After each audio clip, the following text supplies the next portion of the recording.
오늘 우리가 읽은 이 말씀에서 예수님은 계속해서 제자들에게 예수님이 떠나기 전에 하실 말씀들을 전하고 있습니다. 근데 예수님께서는 사실 제자들에게 떠나시기 전에 할 말이 굉장히 많으셨어요.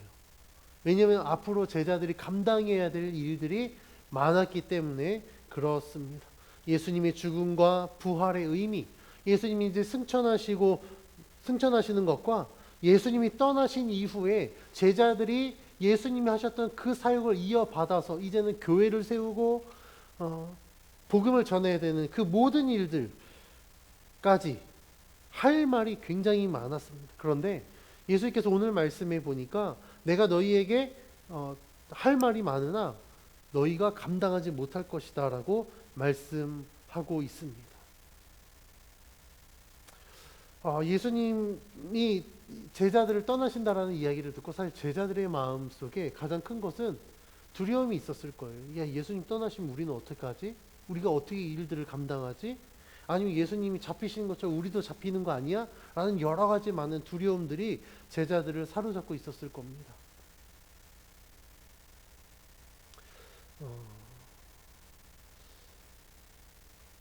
예수님이 죽으시면 예수님이 함께 했던 모든 것이 끝날 것이다 라는 생각과 그 두려움 때문에 제자들이 참 많이 복잡했을 거예요. 그래서 그들에게 더 이상 예수님은 말씀하실 수가 없었습니다. 왜냐하면 더 말해도 그들이 들을 수 없고 이해할 수 없었기 때문에 그렇습니다. 제자들이 감당할 수 없다고 해서 예수님은 그들에게 주어질 사명 그리고 앞으로 이루어야 될 그 일들에 대하여서 전하는 일을 중단하지 않으셨습니다. 다만 제자들이 감당할 수 있을 때 그들이 이해할 수 있을 때 예수님은 그들에게 주어진 사명들을 말씀하시겠다라고 이야기합니다. 예수님은 그렇게 결단하시고 그러면 언제가 그때인가 오늘 말씀 13절 말씀에 이렇게 기록하고 있습니다. 같이 봉독합니다. 시작. 그러나 진리의 성령이 오시면 그가 너희를 모든 진리 가운데로 인도하시리니 그가 스스로 말하지 않고 오직 들은 것을 말하며 장래일을 너희에게 알리시리라. 아멘. 예수님은 그때가 언제라고 말씀하시냐면 진리의 성령이 오시면, 그러니까 다시 말하면 성령이 오실 때 너희에게 하지 못한 나머지 말들을 하겠다라고 말씀하고 있습니다. 13절에 기록된 것처럼 진리의 성령이 오시면 그가 모든 진리 가운데로 인도하신다라고 약속하고 있어요. 그리고 성령, 왜냐하면 이 성령은 예수님이 진리의 영이라고 말씀하셨거든요. 성령을 왜 진리의 영으로 이야기하느냐? 진리 가운데 인도하시고 진리를 알게 하시며 그 진리를 가르치시는 영이기 때문에 성령을 진리의 영이라고 말씀하고 있는 것입니다. 하나님께서 예수님을 통하여서 자기 자신을 계시하셨다라고 말씀드렸잖아요. 근데 예수님은 이와 같이 부활하고 승천하신 이후에 성령을 통하여서 예수님을 드러내시겠다라고 말씀하셨습니다. 예수님은 성령이 오시면 그가 모든 진리 가운데 인도하실 것이다 라고 말씀하시면서 진리의 영이신 성령은 그가 스스로 말하지 않고 오직 들은 것을 말하며 장래일을 너희에게 알리실 것이라고 말씀하고 있어요. 그러니까 하나님이 예수님을 통해서 자신을 계시하시고 예수님은 성령을 통해서 자신의 일들을 나타낸다고 한다면 성령이 말씀하시고 성령이 가르치고 성령이 하시는 모든 일들은 누구의 일이죠? 하나님의 일인 거예요. 왜냐하면 하나님이 나타내신 자기를 계시하신 예수 그리스도를 통해서 성령의 역사가 일어나기 때문에 그렇습니다. 성령이 하나님의 뜻을 계시한다라는 결정적인 증거가 13절에 기록되어 있습니다. 그것은 무엇이냐면 성령은 스스로 말하지 않는데요. 13절에 뭐라고 기록되어 있습니까? 스스로 말하지 않고 오직 들은 것을 말하고 장래일을 알려주신다라고 말씀하고 있어요. 하나님의 계시는요, 예수님이나 성령을 통해서 나타납니다. 그런데 이 모든 것은요, 하나님의 뜻으로 이루어져요. 그러니까 예수님이 행하신 모든 일들이 자기 독자적으로 행하는 것이 아니라고 말씀하세요. 예수님이 가르치는 내용들이 나의 생각과 나의 지식으로 하는 것이 아니라고 말씀합니다. 예수님은 내가 너희들에게 전하는 말은 곧 아버지께서 나에게 하신 말씀이다. 내가 너희에게 행하는 모든 일들은 내가 아버지로부터 봐온 것들을 너희들에게 행한다라고 말씀하시면서 예수님의 가르침과 행하신 모든 일들이 다 하나님의 것이다라고 강조하고 있어요. 그것과 같이 성령이 하시는 일도 동일하다라는 겁니다. 성령이 하시는 일도 하나님의 일이다라고 말씀하고 있어요. 예수님께서 행하시는 모든 일들이 자신 스스로 하는 것이 아니다라는 것을 요한복음의 여러 구절들이 이야기하고 있는데 제가 몇 구절 봉독해 드리겠습니다. 먼저 5장 19절에 이렇게 기록하고 있습니다. 그러므로 예수께서 그들에게 이르시되 내가 진실로 진실로 너희에게 이르노니 이들이 아버지께서 하시는 일을 보지 않고는 아무것도 스스로 할 수 없나니 아버지께서 행하시는 그것을 아들도 그와 같이 행하느니라. 즉 예수님이 말씀하신 것은 아버지께서 행하신 것을 아들도 행한다라고 말씀합니다. 그 말씀은 예수님이 행하시는 일들이 누구의 일이라는 거예요? 하나님의 일이라는 거예요. 그러니까 예수님 스스로 행하는 것이 아니라 하나님의 일을 내가 행한다. 내가 왜 일들을 행하느냐? 아버지께서 나에게 명하셨기 때문에. 그리고 그 일들을 위해서 나를 보내셨기 때문에 내가 이 일들을 행한다라고 말씀하고 있습니다. 또 5장 30절에서는 이렇게 기록하고 있습니다. 내가 아무것도 스스로 할 수 없노라. 듣는 대로 심판하노니 나는 나의 뜻대로 하려 하지 않고 나를 보내신 이의 뜻대로 하려 함으로 내 심판은 의로우니라. 예수님께서는요, 스스로 충분히 하실 수 있는 분입니다. 그런데 5장 30절에서 내가 아무것도 스스로 할 수 없다라고 말씀해요. 듣는 대로 심판하고 나의 뜻대로 하려 하지 않고 나를 보내신 이의 뜻대로 함으로 예수님이 심판하시는 것은 의롭다라고 말씀하고 있습니다. 예수님은 충분히 스스로 할 수 있음에도 불구하고 이렇게 말씀하신 이유는 그때 당시에 예수님을 그리스도로 인정하지 않는 유대 지도자들 때문에 그렇습니다. 예수님을 하나님으로 인정했었어야 되는데, 그리고 우리를 구원하실 메시아로 인정했었어야 되는데 그들은 인정하지 않았거든요. 그리고 오히려 예수님의 가르침과 예수님이 행하신 모든 일들을 마치 주류 세력을 위협하는 이단 세력으로 여겼던 거예요. 그러니까 예수님이 하시는 말씀과 예수님이 행하시는 모든 일들에 대한 정당성을 선포하기 위해서 이렇게 말씀한 겁니다. 그리고 실제로 예수님이 행하시는 모든 일들은 하나님의 역사 가운데 이루어졌기 때문에 예수님의 말씀이 맞다라고 성경은 증명하고 있는 겁니다. 예수님이 이와 같이 하나님의 말씀을 증거하고 또 하나님이 행하시는 것을 보고 그대로 행하신 것처럼 성경도 그와 같이 말씀하실 것이고 행하실 것이다라고 기록하고 있습니다. 그래서 오늘 본문 14절 15절에서 이렇게 기록하고 있는데 다 같이 한번 봉독해 봅니다. 시작. 그가 내 영광을 나타내리니 내 것을 가지고 너희에게 알리시겠습니다. 무릇 아버지께 있는 것은 다 내 것이라. 그러므로 내가 말하기를 그가 내 것을 가지고 너희에게 알리시리라 하였노라. 아멘. 14절과 15절에 반복되는 표현이 있습니다. 그것은 무엇이냐면 내 것을 가지고 너희에게 알리시겠다라는 표현입니다. 14절에서도 나와 있고요. 15절에서도 기록하고 있습니다. 그러니까 성령이 알려주시는 것은 누구의 것이라고요? 예수님의 것이라고요. 근데 예수님은 아버지께 있는 것이 다 예수님의 것이라고 말씀하셨습니다. 그러면 이 말씀을 종합해 보면 성령이 가르치고 성령이 행하시는 것은 누구의 것입니까? 하나님의 것인 거예요. 성령이 예수님의 것을 알려주신다라는 것은 요한복음 14장 6절에 기록된 것처럼 예수님이 길과 진리와 생명이시기 때문에 진리를 증거하시는 성령이 우리에게 그 진리를 가르치시고 그 진리 가운데로 인도하신다라고 말씀하고 있습니다. 지난주 설교에서 성령이 하시는 일에 대해서 나눴지만 우리가 성령에 대해서 잘못 알면요, 성령을 빙자한 은사주의나 신비주의, 이단으로 빠질 위험성이 굉장히 높습니다. 그래서 오늘 본문에서 말씀하시는 것 같이 성령님은요, 예수님의 것을 가지고 알려주십니다. 그래서 성령 하시는 모든 일들은요, 복음의 진리, 하나님의 말씀을 알게 하신다라는 것을 분명히 기억하셔야 됩니다. 대표적인 예로 사도행전 1장 8절 말씀인데, 1장 8절 말씀에 뭐라고 기록되어 있죠? 오직 성령이 너희에게 임하시면 너희가 권능을 받고 예루살렘과 온 유대와 사마리아 땅끝까지 이르러 내 증인이 되리라 하시니라 라고 기록되어 있어요. 그런데 이 1장 8절 말씀에서 이 말씀을 잘못 해석하면 신비주의나 이단으로 빠질 수 있습니다. 왜 그러냐면 오직 성령이 너희에게 임하시면 권능을 받고, 이 말씀에서 이 권능에 초점을 맞췄기 때문에 그래요. 권능 그러면 능력이잖아요.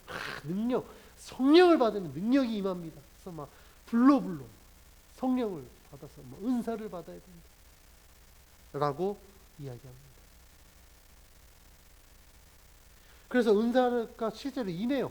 막 은사 받습니다. 그러면 사람들이 어떻게 하냐면 그 은사를 가지고 하나님의 일을 증거하는 것이 아니라 본인의 은사를 이제 자랑하기 시작합니다. 그러다 보니 하나님이 그 은사를 왜 주셨는지, 이 은사를 통해서 무슨 일을 해야 되는지를 잊은 채 그 은사를 통해서 일어나는 현상에만 집중하게 돼요. 하나님을 언급하기는 합니다. 그런데요, 하나님을 증거하기보다 자신의 능력을 앞세워서 사람들에게 인정받으려고 합니다. 이런 것이 과해지면요, 이단이 되는 거예요. 이단들은 자신을 예수라고 이야기합니다. 아니면 보혜사라고 이야기해요. 지난주에 만민중앙교회 당회장이었던 이재록 씨가 향년 80세로 사망했습니다. 이 이재록 씨가 그 하는 일들을 보면 가관도 아니거든요. 그 굉장히 신비주의로 그 포장을 굉장히 잘합니다. 제 고향인 금천구 옆이 구로여서 거기 만민이 가까이 있거든요. 금요일날 가보면 가관도 아니에요. 그 바람잡이라고 할 수 있는 MC가 나옵니다. 뭐 우리 당회장님 나오시기 전에 막 뭐가 있다면서 저쪽에 오늘 성령의 비가 내립니다. 반짝반짝 내립니다. 거기서 이게 뭐지 그러면 거기 믿음 없는 사람이 되는 거예요. 제가 봐서는 절대 안 보이거든요. 근데 다들 보이는데 막 할렐루야, 뭐 오늘 놀라운, 막 그렇게 멜랑콜리한 상태에서 이제 막 그런 흰색 옷 정장을 입고 막 흰색 마차 타고 입장하기도 하고요. 그 앞에 보면 굉장히 막 뽀샤시합니다. 그걸 이제 성령의 빛이라고 이야기하고, 나에게서 비치는 빛이 여러분들에게 이렇게 꾸민다라는 거예요. 근데 그들이 보혜사라고 했던 그 이재록 씨가요, 감옥에 그 호송차에서 내린 모습 혹시 보셨습니까? 굉장히 좋죠. 그때 막 머리 막 다 세팅하고 했는데, 거기 보니까 염색도 안 하니까 천상 노인이더라고요. 그렇게 갔습니다. 물론 그들은 현재 당회장 직무대행하고 있는 이재록 씨의 딸 이수진 그 직무대행을 아마 또 다른 당회장으로 세워서 또 다른 뭐 교리를 또 만들겠죠? 또 하겠죠? 자신들은 계속해서 그렇게 하지만 사실 그들이 주장하는 건 성경하고 전혀 관련이 없는 내용들이에요. 왜냐하면 그들이 말하는 역사는 하나님의 역사가 아니라 어쩌면 사탄이 그들을 도구로 사용해서 역사하는 것이기 때문에 그렇습니다. 그런데 성경은요, 성령이 하시는 일에 대해서 아주 분명하게 말씀하고 있습니다. 성령은 오직 진리를 알게 하신다. 우리를 진리 가운데로 인도하신다라는 거예요. 성령은 우리를 미혹하지 않으십니다.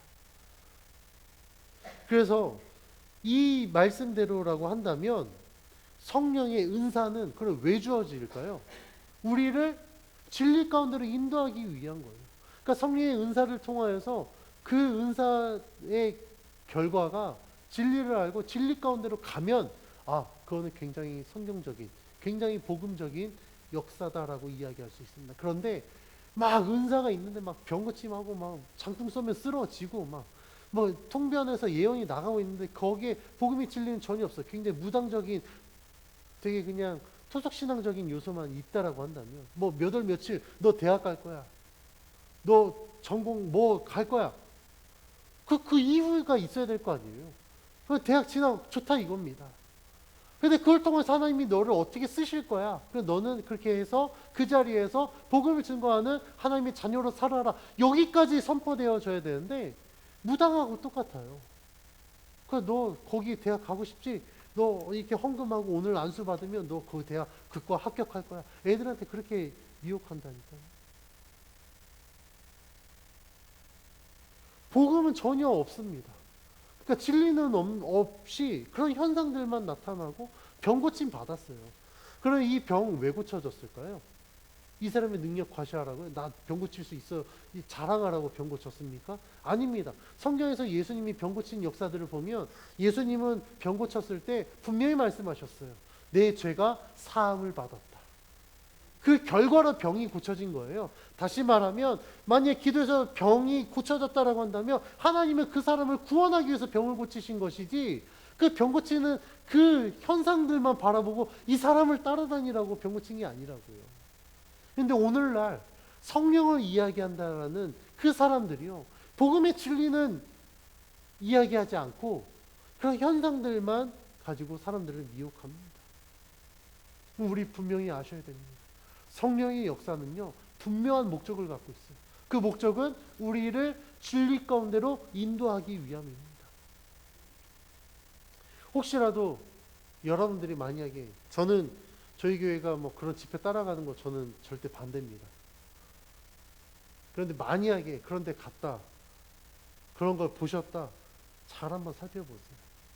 거기에서 복음의 진리를 말하고 있는지 아닌지. 그게 아니라면 여러분들 그 자리에서 벗어나셔야 됩니다. 성령이 분명히 오늘 말씀에 이야기합니다. 성령은요, 예수님의 것을 가지고 우리에게 알려주십니다. 그래서 성령 충만함을 받은 자들은요, 예수 그리스도로 말미암아 살게 돼요. 사도행전 1장 8절의 말씀에서 핵심은 무엇이냐면요, 권능을 받는 게 핵심이 아니라 땅끝까지 이르러 내 증인이 되라가 핵심이에요. 너희가 내 증인이 되기 위해서 성령의 권능이 필요하다.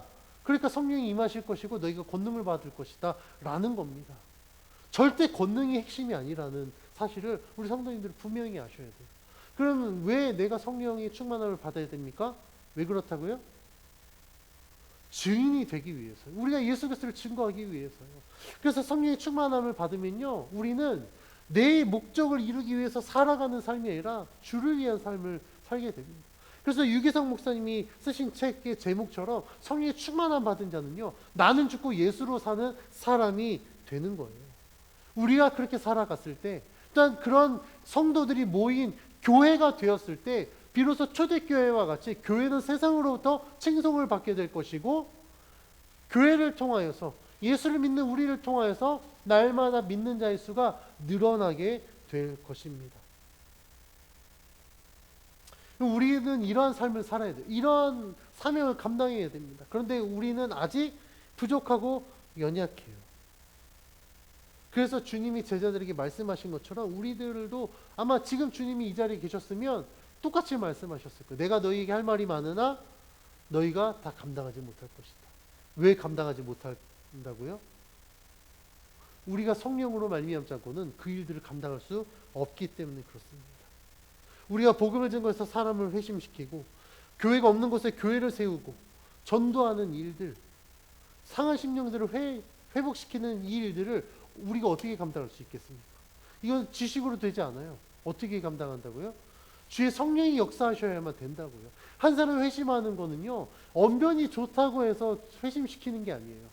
그 자리 가운데 성령이 역사하셔야만 이 사람이 죄와 사망의 권세 가운데서 자유함으로 내가 죄인이었습니다라고 고백하고 회심할 수 있는 겁니다. 교회가 없는 곳에 교회를 세우는 일이요, 돈 있으면 교회를 세울 수 있다고 천만의 말씀입니다. 건물은 세울 수 있을지 몰라도 교회는 못 세웁니다. 왜냐하면 그 지역을 붙들고 있는 사단의 권세를 우리의 힘으로는 물리칠 수 없어요. 이 권세를 어떻게 물리칠 수 있겠습니까? 성령의 역사하셔야만 물리칠 수 있기 때문에 그렇습니다. 그래서 성도와 교회의 본질은 성령이 함께 하실 때 비로소 성도가 성도 되어질 수 있고 교회가 교회 되어질 수 있습니다. 만약에 이런 본질을 알지 못하면요, 아무리 수많은 사람들 여기 모아놔도요, 그 사람들 성도라고 말할 수 없어요. 거기를 교회라고 말할 수 없습니다. 지금 대한민국에는요, 아직도 많은 대형 교회들이 있습니다. 중소형 교회를 합쳐도요, 교회 숫자 굉장히 많이 있습니다. 대한민국에 이렇게 많은 교회들이 있음에도 불구하고 우리가 처한 현실을 한번 보자고요. 우리나라 대한민국 얼마나 어렵습니까? 북한이 어제 그제 저기 서해안에서 미사일 사격했습니다. 안보적으로 굉장히 지금 어려운 상황이 있어요. 뭐 정치적으로 말할 것도 없고요. 지난주에 저는 야당 대표 피습 사건 보면서 야, 우리나라가 어떻게 이렇게 됐지?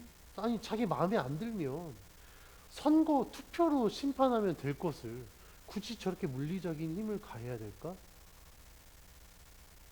저는 이거는 뭐 정치인들의 책임도 있다라고 보지만 우리나라가 지금 굉장히 지금 그렇게 됐다라는 거예요. 너무 양극화가 되니까 이게 내 거 아니면 안 돼라고 하고 막 상대방을 너무 막 적대시하다 보니 그런 일들이 발생하지 않나 싶습니다. 세계적으로는 어떻습니까? 러시아가 새해에요.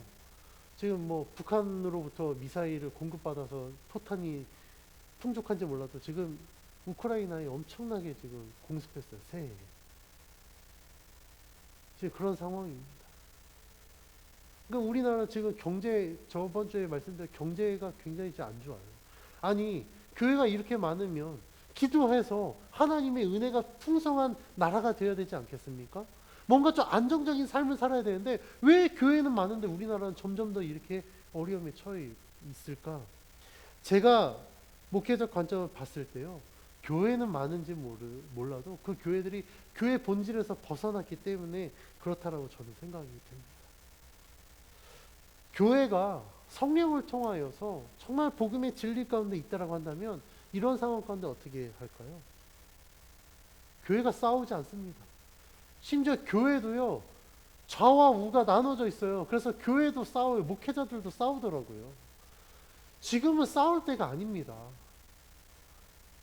진짜 교회라면요, 이런 상황들을 가지고 우리는 정말 울며 기도해야 돼요. 하나님, 이 대한민국을 불쌍히 여겨 주십시오. 북한은 미사일 쏴대고 있습니다. 세계 경제 외교적으로 굉장히 어려운 상황 가운데 있습니다. 우리나라 정치적으로 굉장히 지금 양극화되어 있고 경제는 어렵고 우리나라에서 기름이 나고 자원이 풍부하면 뭐 자생하겠지만 우리나라 자원 1도 없거든요. 그러니까 세계 경제가 휘청거리면 우리나라 경제는 그보다 더 휘청거립니다. 그러니까 진짜 교회라면요, 이 땅을 위해서 기도해야 된다고. 그런데 정말 눈물로 기도하는 교회 저는 잘 못 찾아봤습니다. 너무 안타까운 현실에 지금 처해 있습니다. 그런데 하나님이 분명히 말씀하셨어요. 교회와 성도들에게 주님 말씀하셨거든요. 너희가 세상의 빛과 소금이 되라. 빛이 그 능력을 상실하면요, 어둠 속에 들어가도 비출 수가 없어요. 소금이 그 맛을 잃으면 어떻게 된다고 기록하고 있습니까? 밖에 버려진대요.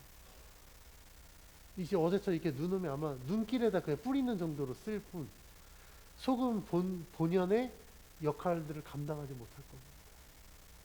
저는 우리나라 대한민국 한국교회가 저 그렇다고 봐요. 굉장히 위험한 상황에 놓여져 있다고 봅니다.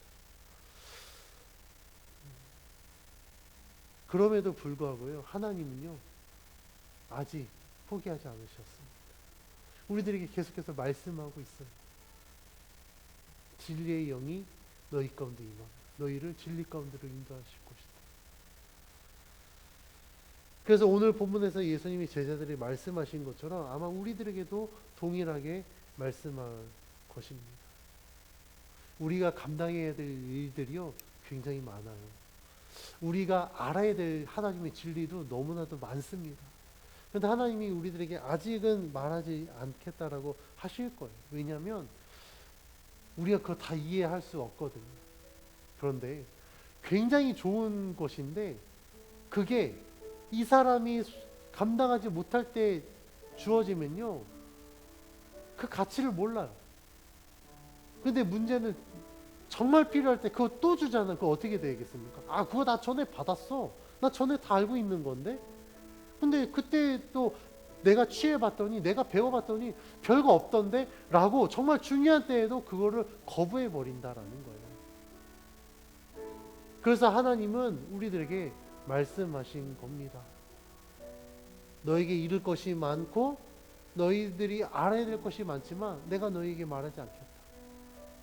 그러나 진리의 성령이 오시면 그가 너희들에게 가르쳐 주실 것이고 너희들을 진리 가운데로 인도하실 것이다라고 말씀하십니다. 그래서 우리가 성경을 보면 하나님은요, 하나님의 방법들로 역사하십니다. 하나님의 때가 있고요, 하나님의 방법이 있어요.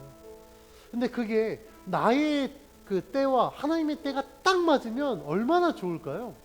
우리가 원하는 대로 하나님이 착착착착 역사하시면 우리 근심 걱정 안 하고 살아갈 수 있을 거예요. 그런데 그런 거는요, 제가 봐서는 정말 0.00001% 될까요? 거의 대부분은 하나님의 때와 우리의 때가 다릅니다. 그러다 보니 어떻습니까? 우리의 때가 기준이 되어 버리면 하나님의 때랑 맞지 않으니까 우리 막 조급증이 생겨요. 아, 이거 빨리 해야 되는데, 이거 이루어야 되는데 하나님이 역사할 기미가 전혀 보이지 않아요. 그러니까 사람들이 어떻게 했냐? 하나님을 의지하는 것이 아니라 나의 방법대로 합니다. 그러면 우리는 실수할 수밖에 없어요. 넘어지게 된다고요. 믿음의 사람 아브라함도 그래서 실수했습니다. 다윗도 그렇게 해서 실수했어요. 그렇게 성경에서 하나님께 인정받았던 믿음의 사람들조차도 하나님의 때가 아닌 자기의 때로, 자기의 방법들로 행했을 때 이러한 실수들을 범하게 됐습니다.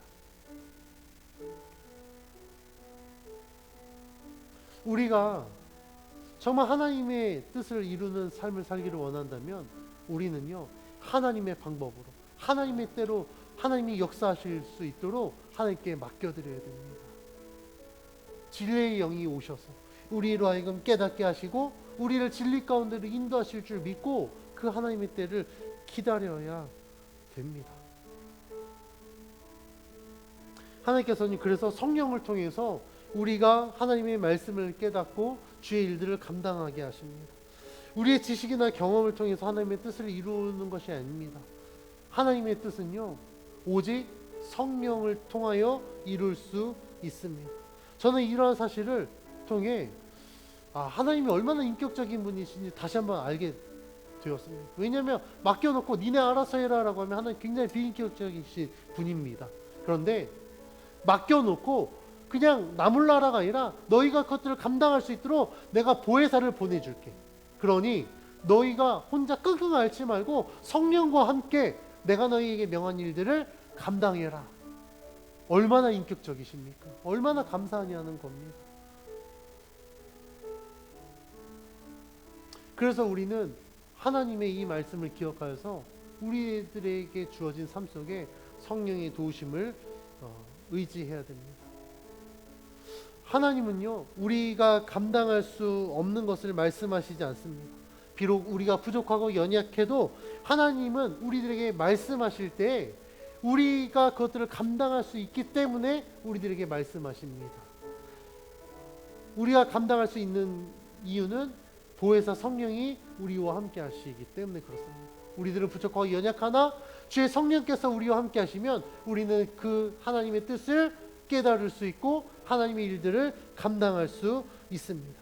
성령이 우리와 함께 하시면 우리는 비로소 온전한 그리스도인이 되어 세상 가운데 빛과 소금의 역할을 감당할 수 있습니다. 그래서 우리는 성령을 의지해야 됩니다. 사랑하는 성도 여러분, 우리가 한 해를 계획할 때 한 해 여러 가지 계획들이 있잖아요. 근데 저는 매년 계획할 때마다 저는 반드시 제가 이루고자 하는 것이 있습니다. 그리고 하나님 앞에 기도하는 것이 있습니다. 그것이 무엇이냐? 하나님, 작년보다 정말 조금이라도 저의 신앙이 성장하는 한 해가 되게 해주십시오. 막 대단한 걸 말하지 않아요. 왜냐하면 그렇게 대단한 걸 말해버리면 그게 이루어지지 않았을 때 상실감이 크기 때문에 그렇습니다. 그런데 내가 정말 하나님, 한 걸음이라도 작년보다 내 신앙이 진보하는 한 해가 되게 해주십시오 라고 기도하면 그걸 통하여서 하나님이 분명히 역사하십니다. 저는 한 걸음을 하나님께 서원했지만 한 해를 돌이켜보면 하나님이 함께 해주셔서 그 한 걸음이 아니라 한 두세 걸음, 아니면 5걸음, 10걸음 제가 진보하게 하나님이 역사하시더라고요. 근데 그게 가능할 수 있었던 건 저의 능력이 대단해서가 아닙니다.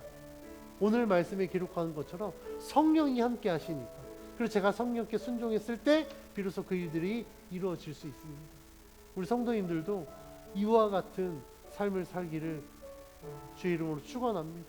성령이 함께 하셔서 진리를 깨닫고 진리 가운데 거하며 주님이 우리들에게 명하신 일들을 온전히 감당하는 믿음의 성도가 되어주시기를 주의 이름으로 간절히 축원합니다.